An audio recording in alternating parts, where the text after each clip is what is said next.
परम प्रिय मंच, ये तो मंच तो मेरे साथ सदैव सहभागिता के रूप में रहते ही है। आज एक दो लोगों से साक्षात्कार नवीन रूप से हुआ। एक श्री नरेंद्र भूषण जी, जिनको सुना भी समझा भी और कुछ आपस में आदान प्रदान भी हुआ संक्षिप्त। अपने देवेंद्र अस्थाना जी, श्रीमान देवेंद्र अस्थाना जी हमारे अग्रज हैं और बहुत दिन से हम लोग साथ में हैं।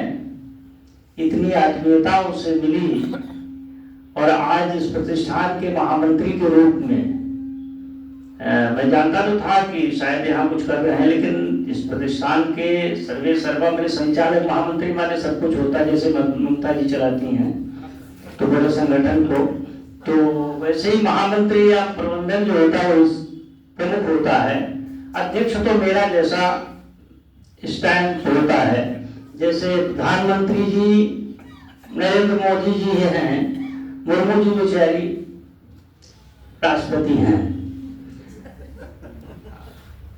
मैं जरा इस पर, हमारी और त्रिपाठी जी की एक विधा ऐसी है, हमारे जो प्रांत के अध्यक्ष हैं विजय त्रिपाठी जी, हमारे अनुज, ये सरकार में रह करके और सरकार में नहीं सचिवालय में रह करके और विषम विपरीत परिस्थितियों में, विषमाति विषम परिस्थितियों में सरकारी अधिकारी रहने के बाद भी भारतीयता, सनातन और संघ को जीते रहे, ऐसे पराक्रमी व्यक्ति वो रहे सरकार में और मैं रहा असरकार में।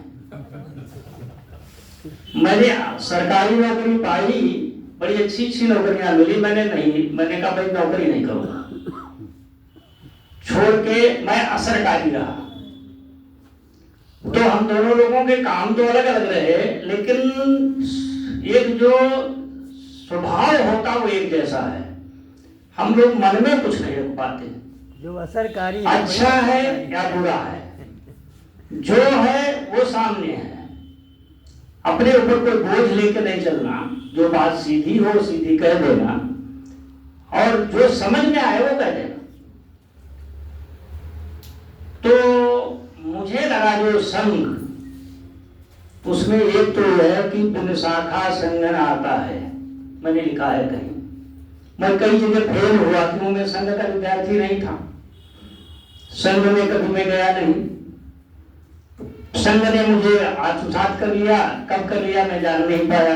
माननीय ओम प्रकाश जी से संपर्क हुआ, उन्होंने ऐसा जोड़ा कि वो जुड़ गए। तो मैं कभी कभी फेल होता हूँ संघ के कार्यों में, और मैंने सीखने का बहुत प्रयास भी नहीं किया। अपना काम समाज सेवा था, समाज का कार्य है और समाज सब संघ के, मैं पहले समाज सेवी था तो मैं अपने को बड़ा समाज सेवी समझता था, लेकिन जब वो माननीय ओम प्रकाश जी जैसे लोग, बाई जी जैसे लोग, या अपने संघ, अपने विराज संघ को थोड़ा पढ़ा, तो ऐसे ऐसे लोग हेडगेवार जी से लेकर के अद्यतन जितने भी हैं सब जो घर बार छोड़ करके समाज की सेवा के निकल पड़ते हैं।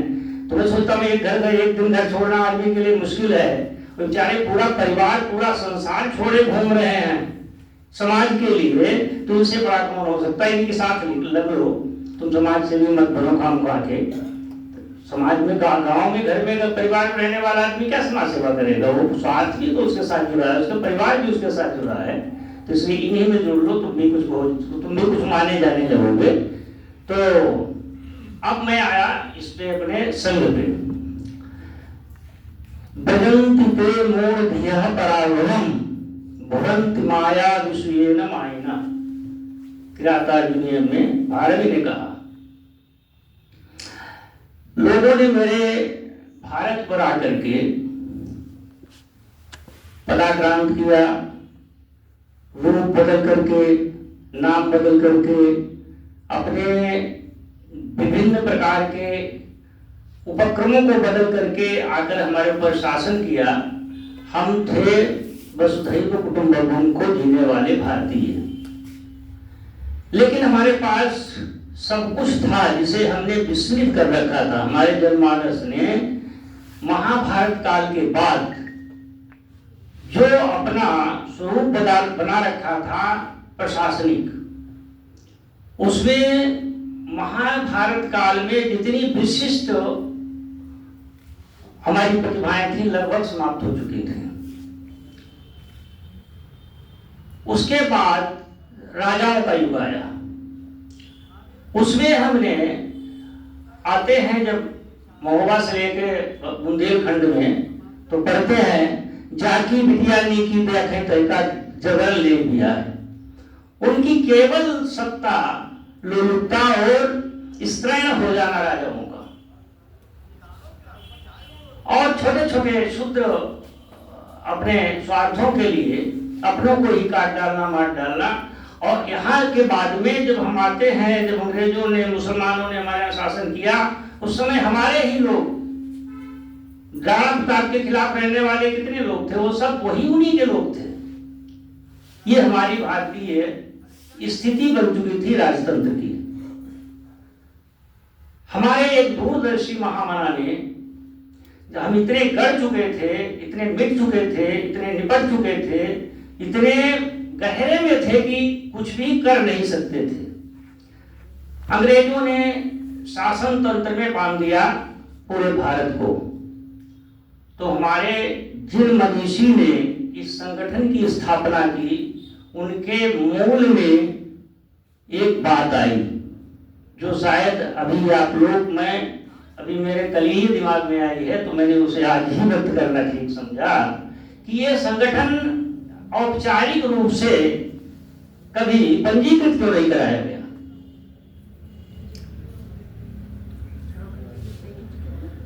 जैसे ही पंजीकृत कराते वैसे ही हम तंत्र के अधीन हो जाते। पंजीकृत मैं हूं, मैंने जीवन में पंजीकरण झेला है, संस्था चलाई है, तो मैं जानता हूं कितने दुख दर्द होते हैं। तो सबसे पहला उन दूरदर्शी मनीषी ने सोचा कि हम उस तंत्र में जाएंगे ही नहीं जहां हमारे ऊपर कोई प्रतिबंध या उनकी किसी भी करी हुई शर्त का हमें पालन करना पड़े।